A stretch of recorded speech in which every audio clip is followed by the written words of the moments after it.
নমস্কার, nursery and কৃষি বিজ্ঞান বিষয়ক চ্যানেলে সকলকে স্বাগত। আজকের প্রতিবেদন শীতকালে অধিক ফলনশীল পেয়ারা চাষের পরামর্শ, অর্থাৎ অসময়ে এই পেয়ারাটা ফলে। আমরা জানি যে বর্ষাকালে অধিক পেয়ারা হয় এবং সেই পেয়ারাগুলো বাজারে খুবই কম দামে সহজে পাওয়া যায়। কিন্তু আমরা যদি বাণিজ্যিকভাবে এই পেয়ারা চাষ না করে শীতকালীন উচ্চ ফলনশীল পেয়ারা চাষ করি, সেক্ষেত্রে আমরা প্রায় 4 থেকে 5 গুণ পয়সা লাভ করতে পারবো, অর্থাৎ বাণিজ্যিকভাবে উপকৃত হব। এমনকি যদি বাড়িতে বা ছাদ বাগানেও চারা লাগাতে চাই, সেক্ষেত্রেও এরকম একটা গাছ আমাদের বেছে নিতে হবে। এই যে প্রুনিং, ডাল ছাঁটাই, ন্যূনতম ডাল ছাঁটাই পরিচর্যার মাধ্যমে অধিক ফল পাওয়া সম্ভব। একটা ডালকে আমরা ফলে গ্রোথ ডেভেলপমেন্টের ধারাবাহিকতা দেখে 3 বার ডালটা ছাঁটবো। প্রথম একবার ছাঁটা হবে যখন 10 থেকে 12 ইঞ্চি আবার নতুন ডাল বেরিয়ে যাবে। যেই ডালগুলোতে ফুল ফল নেই সেই ডালগুলোকে আর একবার ছেঁটে দেওয়া। তার ঠিক পরে আবারও যখন 10 থেকে 12 ইঞ্চি হাইটের ডালপালা হবে আর একবার ছেঁটে দেওয়া। এইভাবে বছরে অন্তত 3 বার প্রুনিং পদ্ধতির মাধ্যমে অবাঞ্ছিত ডাল বা যে ডালে ফল নেই সেই ডালগুলোকে ছাঁটাই করতে হবে। খেয়াল করতে হবে যেই সময় ফল একটা নির্দিষ্ট সময় প্রায় শেষ হয়ে যায়, অর্থাৎ ভাদ্র আশ্বিন মাসে, সেই সময় যদি আমরা বেশি পরিমাণে ডাল ছাঁটাই করে দিতে পারি তাহলে এর ফলনটা বৃদ্ধি পাওয়া সম্ভব। আগেকার দিনে বাজারে গেলে আমরা শুধু বলতাম যে একটা পেয়ারা চারা আনলেই যথেষ্ট, কিন্তু বর্তমান দিনে একটা পেয়ারা চারাই উপযুক্ত পরিমাণে ফল দেবে এরকমটাই বাজারের থেকে কিনে আনতে হবে। যেক্ষেত্রে আমাদেরকে বেশি করে গুরুত্ব দিতে হবে যে একটা পেয়ারা গাছ ছোট বা অল্প বয়সে ফল দেবে, অধিক ফল দেবে, এমনকি অসময়েও ফল দেবে, বিশেষত 12 মাস ফল হবে। এরকম জাতগুলো বাঁচতে গেলে আমাদের যে সমস্ত আপেল ক্রস,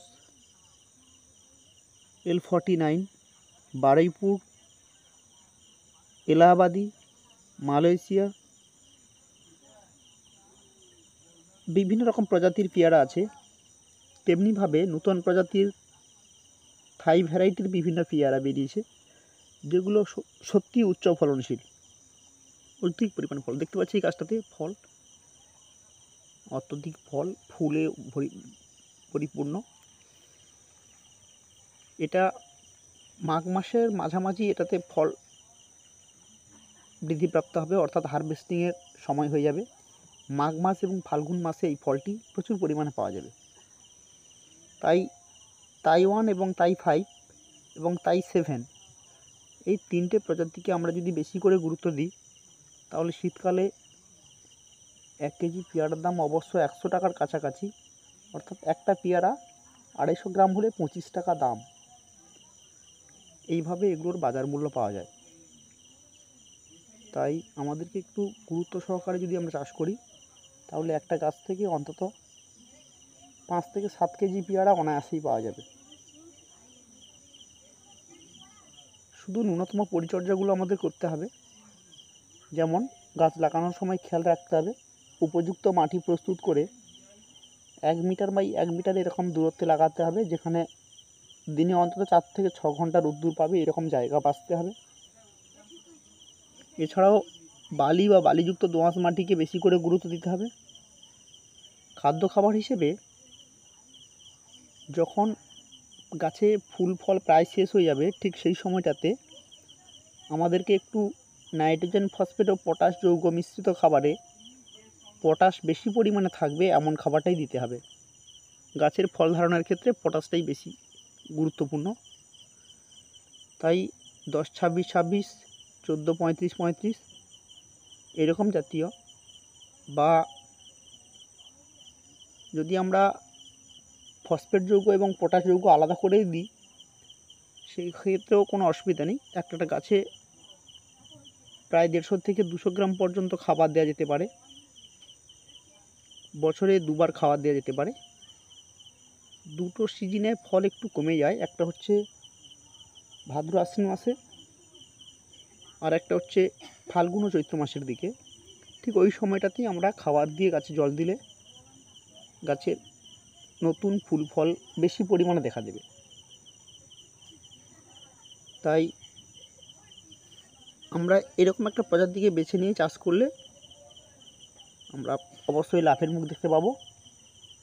এমনকি অসময়ে বাজারে পেয়ারাও খুব সহজেই পেতে পারবো। তাই নার্সারি এবং কৃষি বিজ্ঞান বিষয়ক চ্যানেলে যদি আপনি প্রথমই দর্শনার্থী হন তাহলে অবশ্যই চ্যানেলটাকে সাবস্ক্রাইব করবেন। ভিডিওটি ভালো লাগলে এবং এরকম কৃষি নির্ভর ও চাষবাস বিষয়ক বিভিন্ন পরামর্শের জন্য আমরা এই চ্যানেলে ধারাবাহিক প্রতিবেদন দিয়ে থাকি। তাই লাইক, কমেন্ট ও শেয়ারের পাশাপাশি চ্যানেলটা সাবস্ক্রাইব করে আমাদের এই চ্যানেলের পরিবারের পাশে থাকবেন। সকলকে ধন্যবাদ জানাই। পাশের একটা এই বাগান, অথচ একটাও পেয়ারা নেই। অসময়ের পেয়ারা নয় এটা, তাই একটাও পেয়ারা নেই, অর্থাৎ এই সময়টা পুরোই নষ্ট হচ্ছে। তাই আমরা বাজার থেকে এরকম ফলবিহীন গাছ বা অসময়ে ফল পাওয়া যাবে না এরকম গাছ কখনো লাগাবো না। আমাদেরকে উপযুক্ত ফল বেশি লাগাতে হবে। ভিডিওটি সম্পূর্ণ দেখার জন্য ধন্যবাদ। সকলের সুস্বাস্থ্য আরোগ্য কামনা করে এখানেই রাখছি।